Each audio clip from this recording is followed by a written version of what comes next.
The thing in the trees, a Table Rock legend. They told him not to go alone. Locals said Table Rock Lake had its own secrets, deep woods, odd sounds, shadows that didn't match their sources. But Grant didn't believe in old campfire stories. He was a documentary filmmaker, driven by evidence, not legend. Still, he needed footage, and with so many Bigfoot sightings clustered around the lake, he figured it was the perfect hook for his next project. Most of the reports were scattered. Tracks in the mud, weird howls at night, shapes caught through the trees. He'd compile them all, overlay some drone footage, maybe even talk to the SEMO Bigfoot group who had recently guided another crew out here. He wasn't expecting to find anything real. That changed on his first night in the woods. Grant set up camp near Cape Fair, deep in Stone County, Missouri. He pitched a tent close to a bluff that overlooked the lake, his gear packed neatly beside the fire pit. With nightfall came the kind of silence that only wilderness knows, so quiet it rang in your ears, and that's when he heard it, a howl. Not like a coyote, not like a wolf, longer, deeper, human-like. He froze. The sound drifted up from the lake, echoing across the hills. He grabbed his recorder, pressed play. Another howl. Then closer, branches snapping, footsteps, heavy, deliberate, approaching his camp from the north.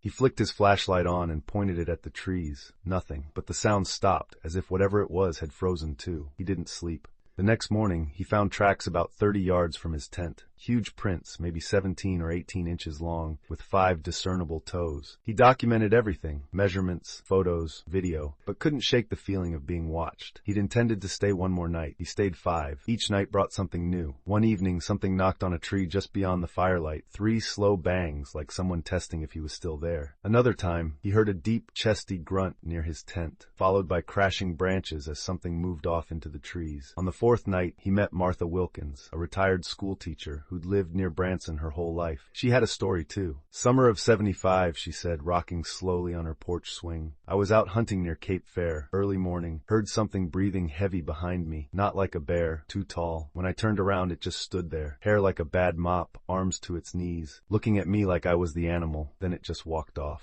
Grant interviewed her, then visited her old property. That's where he found the partial print pressed into the dried creek bed. Faint, but there. It wasn't until night 6 that things truly changed. He was sleeping, restless and half dreaming, when he awoke to a shape standing outside his tent. Not walking, just standing. It blocked the moonlight, towering, motionless. Grant didn't dare move. He barely breathed. The figure stood for what felt like minutes, then turned and walked off. He scrambled out with his camera, but it was already gone. Just a trail of broken branches and disturbed leaves where it had stood. He left the next morning, but he wasn't done. Back in town, Grant began connecting the dots. Reports of a brown figure, big as a bear but walking upright, crossing roads at night, like the one seen near Table Rock in 2018. Vocalizations near the lake in 2003, described as deep howls that shook the trees. In the 80s, a man claimed to have seen a massive shadow walk past his window near Branson, and the next morning found prints in the flower bed. Too many to dismiss, too many that matched. One of the more chilling reports came from a local campground near the lake's west shore. A family claimed something threw rocks at their tent late at night. Soft at first, then harder. When the father stepped out to confront it, he saw a face just beyond the tree line, watching. Curious, not human. Even stranger were the things Grant's cameras caught. Not clear images, no perfect Bigfoot shot, but something. A low growl picked up on audio while the tent was empty. A moving shadow caught in thermal, just for a moment, and the heavy breathing. Always just outside the circle of firelight. The final night he reviewed the footage, he noticed something odd in the background of his lakeside drone shot. A tall figure, just standing in the trees, half hidden in shadow. He'd reviewed that clip 3 times before. It hadn't been there before, but now it was. Was it real? A hoax? A trick of the light? Or something else? Grant ended his documentary not with a conclusion, but a question. Are we alone out there? In the hills around Table Rock Lake, where the woods grow thick and shadows grow long, where the birds fall silent after sunset and footprints appear where no man walks, something watches, something walks, and sometimes it whispers just loud enough for you to hear.